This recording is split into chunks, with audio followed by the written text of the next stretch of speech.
Finally, the best time of the MLS season has arrived. And that's playoffs, baby.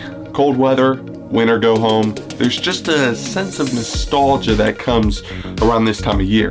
And I'm ready for it. Not only am I going to do a quick preview of all 6 games in the first round of the playoffs, but I'm also going to be filling out my MLS playoff bracket in this video. We got a lot to get through, so let's just get started. First off, in the West, in order of seeding, we have Colorado, Seattle, Sporting Kansas City, Portland, Minnesota, Vancouver, and Real Salt Lake. Colorado had a bye in the first round because they finished top of the West, so our first matchup we're going to take a look at is Portland versus Minnesota. In the West, there was a pretty big gap in the standings between the top 4 and the bottom 3 teams, with the top 4 clubs all having 17 wins on the year, and the 3 below them having 12, 13, or 14 wins each. Even though all 7 clubs make the playoffs and theoretically anyone can win it, those regular season games and standings really matter to earn home playoff games. In this case, a home playoff game at Providence Park is really going to help out Portland. The Timbers have an exceptionally great home record with 11 wins and 4 losses. And Minnesota, on the other hand, have struggled on the road, only managing 3 wins all year. But they do know how to fight, and on decision day, they had a hard-fought draw in Los Angeles to clinch their spot in the postseason.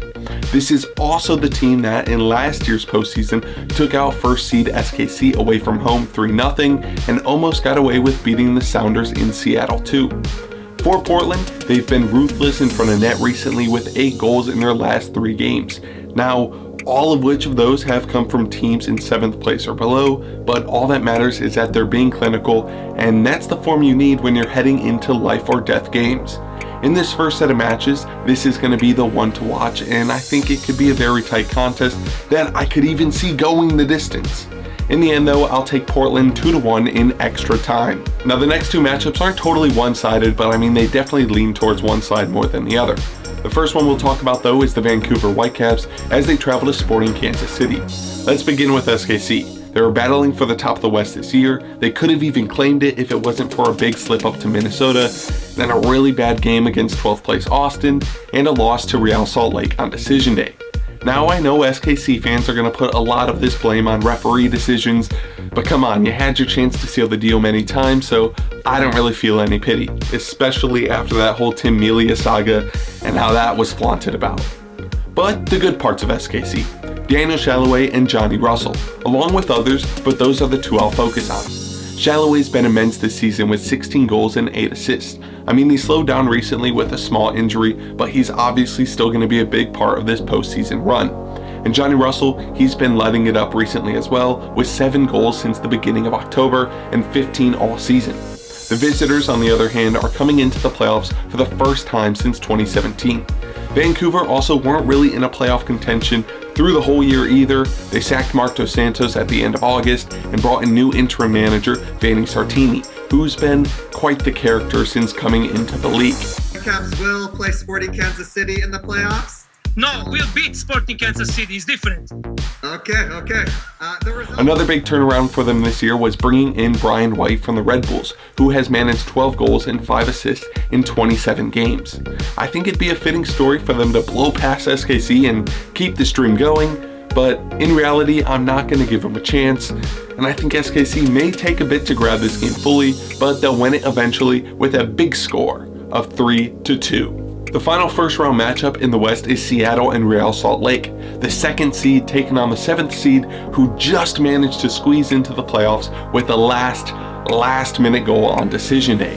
When I'm looking at these 2 teams, no offense to RSL, but there's only one team I think is going to win. Seattle is scary, dominant, and they're always up for these massive playoff games. They're probably the one team in the whole league I wouldn't bet against in the playoffs. They have a loaded roster of game changers, and they're hoping/will have all their key guys back for the day of this game, and that includes Lodero, João Paulo, Rui Diaz, Jordan Morris, and the list goes on and on. Salt Lake, they're going to have their top guys too, like their top goal scorer Jaromir Krylak and Rusnak, but there's just levels to Seattle that RSL just doesn't have.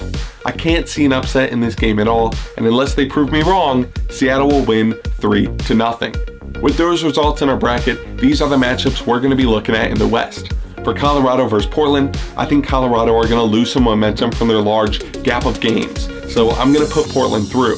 In the second conference semifinal of SKC at Seattle, I'm going to go with a Seattle victory. Again, I think they're just too dangerous. And that leads us to a Cascadia rivalry in the conference final, which should be an absolute belter. And for the third year in a row, Seattle will be there. Now, let's break down the East. In the East, we have, in order of seeding, New England, Philadelphia, Nashville, NYCFC, Atlanta, Orlando, and the Red Bulls. Of course, the Revolution have a bye to the semifinals, so the first matchup on deck is NYCFC versus Atlanta.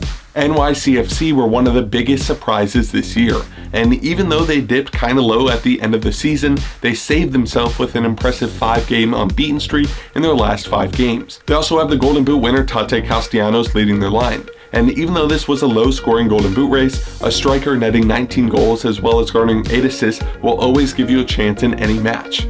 This game will be at Yankee Stadium, and even though NYCFC have flipped between Yankee Stadium and Red Bull Arena all year, they have an impressive 10 wins at home and only 3 losses. For Atlanta, I'm a bit unsure of their recent form. They had a massive game against the Red Bulls a few weeks ago, and even though they came away with a point, it was not a great performance by them. They were outshot 15-2 and only held 43% of possession. Joseph Martinez did pick up a goal in their last game though, and he's usually the man for big occasions, so he could be the difference Atlanta need to get through to this first round. But as I stated, I'm not really confident in them, and NYCFC have the ball rolling, so I'll take City with a score of 3-1. Next up, Orlando making the trip to Nashville, where they'll have to play at Nissan Stadium, a place where Nashville has gone unbeaten all year. Now, when I say unbeaten, yes, it means they haven't lost, but they also necessarily haven't won all those 17 games. Nashville have 9 draws at home and 8 wins, and they also tied the record for most amount of draws in a whole season with 18 this year. If Nashville are going to keep moving on, they have to figure out how to turn those draws into wins. But someone who should be ready to do that is Hani Mukhtar. Mukhtar leads the league with combined goals and assists with 28 and has been huge in the club's second year in the league. Nashville also have a really sound defense led by Walker Zimmerman and goalkeeper Joe Willis, who are tied for least amount of goals conceded this year with 33. For Orlando, they have the task of trying to break down this Nashville side, which could be hard for the Lions. They have 2 key contributors on the goal front, and that's Nani and Daryl Dike, both with 10 goals. Right now, Orlando are outperforming their expected goals in open play by 10, so it does make me question if they've ran out of luck right when they'll need it. I'm very tempted to say Orlando will end Nashville's unbeaten home record, and you know what? I'm gonna say it. Orlando will be a surprise and be the first team not in yellow to win at Nissan Stadium, 2-1. The final game of round 1, it's Philadelphia at home against the Red Bulls. New York needed a very late surge in their season to squeeze into the 7th seed spot to qualify for the playoffs for the 12th year in a row. Gerard Struber's side managed to pick up 25 points from a possible 36 in their final 12-game stretch. That's called building up momentum perfectly right into the playoffs, and that is a key for teams looking to make a big run in the postseason. One thing to watch for the Red Bulls though is who's scoring their goals. They don't have a guy that's necessarily putting the ball into the net every game, and they don't have a player that's hit 10 goals yet this season. Kamala, their top goal scorer, isn't a bad option though, but he's only got 8 goals so far. Against Philadelphia, this goal-scoring issue could come into effect, especially when you consider the Union have one of the tightest defenses this year, only having 35 goals against. Another factor that will play into the Union's favor is Subaru Park, where they've only lost 3 times all year, picking up 13 wins too. Because the Red Bulls are on a hot streak though, I think they may be able to snatch a win here and move on to the next round. And I think it'll happen in a game that goes all the way. Red Bulls on penalties. Now with all those picks in, we can start looking at the rest of our eastern side bracket. In the New England Revolution vs NYCFC game, I think I'm going to catch some hate here, but NYCFC can win that. I see a lot of people going New England all the way, and I'm going to be the guy who doubts them, so we'll see what happens. The other semifinal, we have the Red Bulls in Orlando, and I think the Red Bulls will win this one too, which sets up another rivalry in the East with both New York clubs going at it. But who will make it to MLS Cup? The red or the blue? I'm going to go with City, and this all leads up to what really matters, MLS Cup. My prediction for the 2021 MLS Cup is going to be New York City at Seattle, and the winner of it all? The Seattle Sounders. Now, I don't really want Seattle to win because I like some diversity in who wins the competition each year, But Seattle's got a stacked team, and they're going to be wanting to get that third star to make up for their 3-0 loss last year. So that's my bracket prediction. Let me know what you agree with or don't agree with, and let me know what team you think will be going all the way. I appreciate you checking into the channel, and I'll see you next time.